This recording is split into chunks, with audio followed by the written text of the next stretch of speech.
एका नदी किनारी जांभळाच्या झाडावर एक माकड राहत होता. त्या नदीत एक मगर सुद्धा राहत होता. हळूहळू माकड आणि मगरीची छान मैत्री झाली. माकड रोज झाडावरून गोड गोड जांभळ तोडून मगरीला खायला द्यायचं. एक दिवस मगर ती जांभळ घेऊन आपल्या बायकोकडे गेला आणि म्हणाला, हे माझ्या मित्राने दिलं आहे, बघ किती गोड आहेत. माझा माकड मित्र रोज मला असेच जांभळ खायला देतो. मगरीची बायको ही जांभळ चाकते आणि म्हणते, हे तर खूपच गोड आहे. विचार कर, तुझा तो मित्र रोज हे जांभळ खातो, म्हणजे त्याचं काळीज किती गोड असेल. मला त्या माकडाचं काळीज खायचं आहे, काहीही करून ते आण. दुसऱ्या दिवशी मगर माकडाकडे गेला आणि म्हणाला, अरे माकड भाई, तुझी वहिनी तुझी खूप आठवण काढते. काल रात्री मी तिला तुझ्याबद्दल सांगितलं. ती म्हणाली, इतका चांगला तुझा मित्र आहे, माझी सुद्धा भेट घालून दे. चल आज माझ्यासोबत ये, आजची पार्टी आपण पाण्यातच करू. भोळा माकड त्याच्या बोलण्यावर विश्वास ठेवतो आणि लगेच मगरीच्या पाठीवर उडी मारतो. तो म्हणतो, आजचं जेवण तर वहिनीच्या हातूनच करायचं. नदीच्या मध्ये पोहोचल्यानंतर मगर माकडाला म्हणतो, अरे माकड भाई, खरं सांगतो तुला, तुझी वहिनी तुझं काळीच खायचं म्हणते, म्हणूनच मी तुला घेऊन चाललो. माकड थोडा घाबरतो पण गोंधळत नाही. तो हसतो आणि म्हणतो, अरे एवढंच का? त्या आधीच सांगितलं असतं तर मी काळीच घेऊन आलो असतो ना. चल परत झाडाजवळ जाऊ, काळीच तर झाडावरच राहिला आहे. मगर त्याचं बोलणं खरं मानतो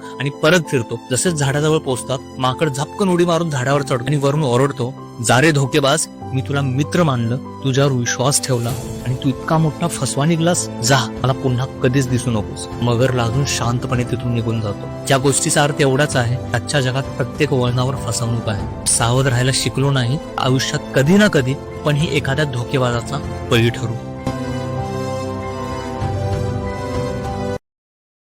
Download ShareChat.